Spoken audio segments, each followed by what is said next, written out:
Hey everybody, either time to take a nap or to go see some sun or to be bored. So Bitcoin. Bitcoin is probably how you think of blockchain.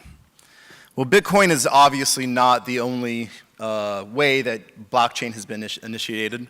I had the pleasure of sitting up here with our friend Katrine from Datarama last year, and one of the things that we talked about was what is the next thing in the space that we think is going to be really impactful.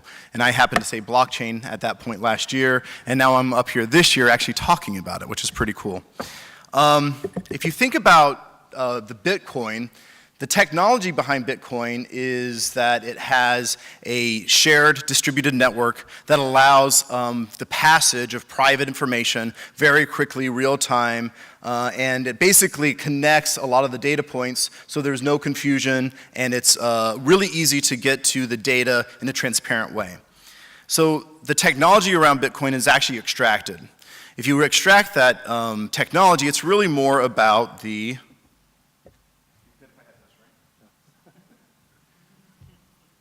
It's really about a newer technology, which is the shared ledger, and we'll talk about that in a second. So let's talk about IBM real quickly. IBM is interested in it not from the financial perspective of the Bitcoin only, from the financial movement around of money, but it's also around the business and the business processes around how blockchain can actually help and implement business. And so the real difference between blockchain and in its way it's working and the way that IBM is working on it with businesses is it's working from a public domain versus a private network. Public networks are obviously open and available, and they typically are around currency. Private networks are typically around closed networks, and it's about the private interactions of assets. So that's an important distinction, which we'll talk about in a second. But it's really about having shared data, replicated data, permission data, and ledger data. And again, that ledger piece is going to be very important for us. So just some quick concepts. So everybody knows this, but just to basically give you a decent primer for the next 5 minutes, is that we're really talking about the way business networks run. So business networks are made up of data networks. And that's made up of partners who run transactions and trade assets to create wealth. The trading of those assets create wealth, which creates markets. Those transactions are done via contracts. Those are what govern the way that we do transactions. And then how we record what transactions happen are via ledgers. Does that make sense to everybody? Is that clear? It's pretty 101. But why this is important is that these are the same concepts that make blockchain work. So this is the vulnerability of the way networks work today. And it's about the complex interstitching of all the data points together. About our client data being meshed with the vendor data, being meshed with the transaction records, audit records, regulatory records, and also then obviously the validity of the records. And if we think about this in a media context, this is very transparent in the way we buy media, right? The client all the way through to the audit of the financials, and you have the viewability standards, you'd have the regulatory, which would maybe be like GDPR, and you'd have things of the supply on the DSP side, and the transaction records of the ad server, just as an example. Make sense? So the real problem here is that this is expensive. You're having a lot of people keep a track of a lot of data. You're also having it being very inefficient because people are tracking things very differently.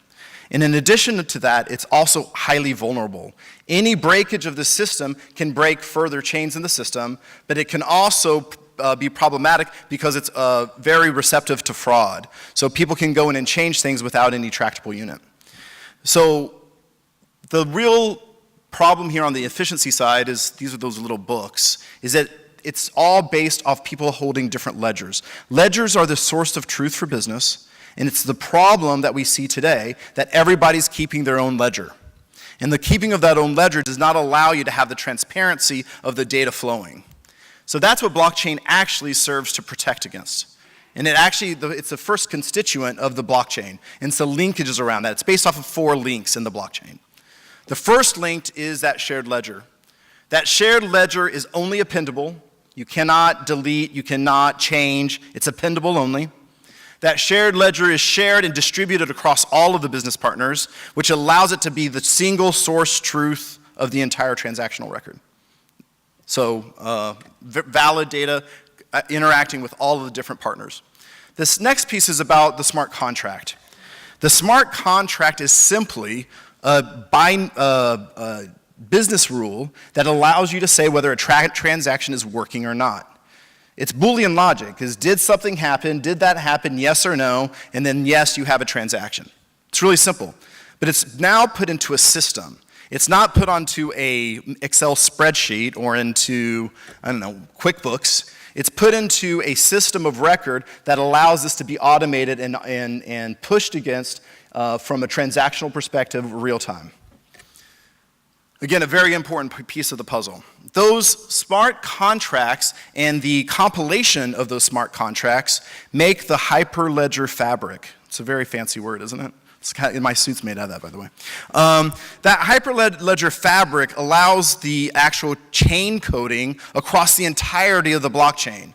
What that means is when you have a smart contract on the right-hand side that's over and talking, let's say, on the media spend, and then you have the distribution of that data happening over in the activation platform in the ad server, those contracts are actually linked through the chain and can only be dependently realized if the chain works. Does that make sense? Then you have the cryptographic privacy. So cryptographic privacy is simply the permissioning of people to be able to say, I'm putting in a transaction and I'm able to do that. Now there is something called consensus which allows us to say, yes, you can put in that data and it's actually relevant that you put in that data. But then there's also the ability for me to say, no, I'm sorry, you don't have access to my data. Only my data is relevant for my data, for my work, and so please, this is private. So you have privacy protection.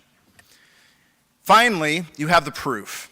The proof is all around, did the transaction happen? The proof is around, yes, a transaction happened. I'm permissed to say that because I have been written permission. And it is agreed to within the chain. So now you have built trust. You have built trust in the system that I have now been able to put something into the system. It is relevant, it is reliable, and now the system runs from first chain to end chain. Make sense? So that's how then, looking back at the other example, the blockchain system works. The blockchain system works by having each of the specific links in the chain work between each of the specific constituents. Those constituents then have valid data, proofed data, shared ledger that goes across the entirety of the business relationship, and it's transparent to everyone if you're permissed. Make sense? Now, the real advantage here is that on the right-hand side, you see that shared ledger. That shared ledger allows you to have consensus, right? That's what we were talking about, people being permissed to be able to do something. You have provenance, so you have an accountability of every single transaction that happened, so you know where it came from. You have immutability, which means you cannot change things, so you know that that thing was not either wrong or changed or, let's say, fraudulently put in. And that's a very important part because, again, as I said before, everything's only appendable. So if something's wrong that you put in, you have to put in another transaction that corrects it. And finally, finality. Finality means that once a transaction's in, once the blockchain has run, that is final, the data's final, and it's immutable. Okay? Oh, everybody seems so thrilled for this. You guys want to get out in the sun, don't you? All right, so the benefit around blockchain is it actually creates really a lot of new value. There's a lot of now transparency in the efficiency that supply chains can run, in the way that we can get to financial understanding of what's happening. In fraud management, we don't have to spend so much time reconciling issues. So there's a lot of opportunity for providing now new value with the data that we're collecting. There's also a lot of ways to optimize the ecosystems. As I said with supply chains can now look at their inventory relative to their ledgers. Their ledgers can now express where they have heightened capabilities or lowered inventory relationships where they need to actually maybe get more inventory. And finally, reduced risk. Because of all the transparency and because regulatory agencies are able to enter into the chain, because we have the ability to have this privately managed, that now you also have a lesser risk of having issues with risk. Now, there are also some problems with blockchain at this moment. You have a cost of entry. All of this data that's moving very, very quickly is very processor hard because you're having to go through all of these iterations of the chain to be able to get to the data. Now, there are ways that people are working on managing that by only putting in data systems that are needed and only doing the unit of measure that's needed. So instead of doing things, let's say, at the impression level, you do things at the aggregate CPM level. That allows you for more flexibility in the data without actually having to go down to the log level data. Systematic taxonomies. If you're doing this across a public network like blockchain, that means that we have to be able to have standard viewability measures. We have to have standard CPM and engagement metrics. Well, that's a problem. So that is an issue, but in this case, if you work with private networks, the person that is conducting the blockchain or instituting the blockchain actually can create those rules and set those rules. So as a client, me, IBM, I can set my own criteria of how those contracts, those smart contracts are made, and so therefore that now creates my taxonomy. And then finally, education. People need to be educated about the real uses of blockchain, which is why I'm here today, and hopefully this will help. So how is IBM doing this? We're doing it across a lot of different industries. This is just a sampling. One of the most interesting here, and I'm going to do this quickly, is the food trust. The food trust, relative to all of our great experiences with culinary experience here, is about having the supply chain have better access to where food is being distributed and how fast and whether it's good and whether those transactions are working. So that's a really cool example. You guys can go to IBM.com and look at it, but we'll have to move on now. How we are actually implementing it for media, we are now entering blockchain for media across two different capabilities. One is the very simple capability, which I'll talk about first. The second one we can talk about in a little bit more detail, or a little less detail, but it's about the audience, AI, and identity and verification. Because as I said, it's not about just financial transactions, it's about an asset transaction. So in the case on the bottom here, instead of the reconciliation of finance, like media spend on the top, we're now talking about the audience or the data or the identity being what's transacted, and then how do you actually supply that in a blockchain. Does that make sense to everybody? All right, so the first problem, this is a super complex slide which we're not going to go through, but if you just take a look at the bottom of this, you'll understand that this is the diminishing dollar effect, right? The diminishing dollar effect goes from where the client has $1, and then at the end of the daisy chain across all the media spend, you end up with 30 cents. It's because of all the inefficiencies in the chain. It could be because of fraud. It could be because of multiple ledgers interacting that you actually have loss of that dollar. And what we're doing is we're, in this case, which is the primary media case study that we're talking about today, is that it's really about cost and trust. That there's a lot of cost inefficiencies. There's a lot of trust issues around the data that's being provided from the vendors. And so what we're looking to solve for is the multiple conflicting data sets, the standards around how those data sets are being provided, the varying complexity of how we're measuring, how those data are siloed, and the highly manual process of entering that data. So to this point, we have a solution where we're starting with the campaign. We're starting with the campaign performance and how we're isolating the campaign performance relative to impressions and IOs, et cetera. So we're connecting those two together in the blockchain in a private network. We're not working in an industrial setting. We're working with a few specific partners to connect their stack together, and we're working that way to be able to implement something quickly. So this is our agile process moving forward. You see that we're on phase 1. We've actually made a lot of process changes, and we're actually working on phase 5 now. And that's the audience detail. And so again, I'm not going to talk through this because I have limited time.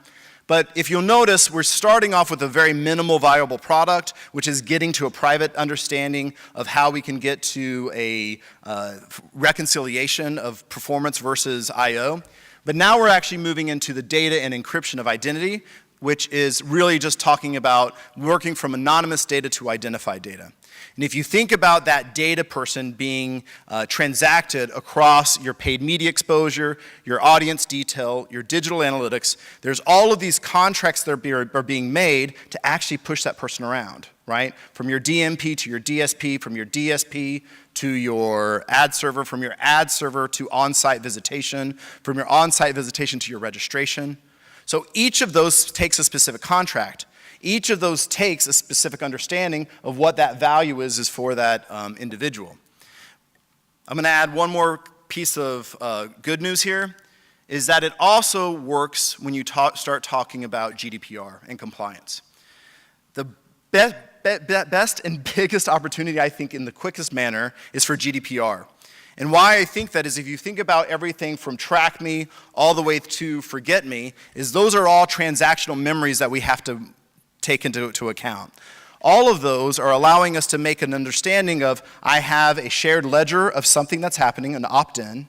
I have an understanding of how that person or how that asset transacts all the way through my system. That's the smart contracts. You have privacy, understanding of how that person is driving through, and auditability of those, which is the proof.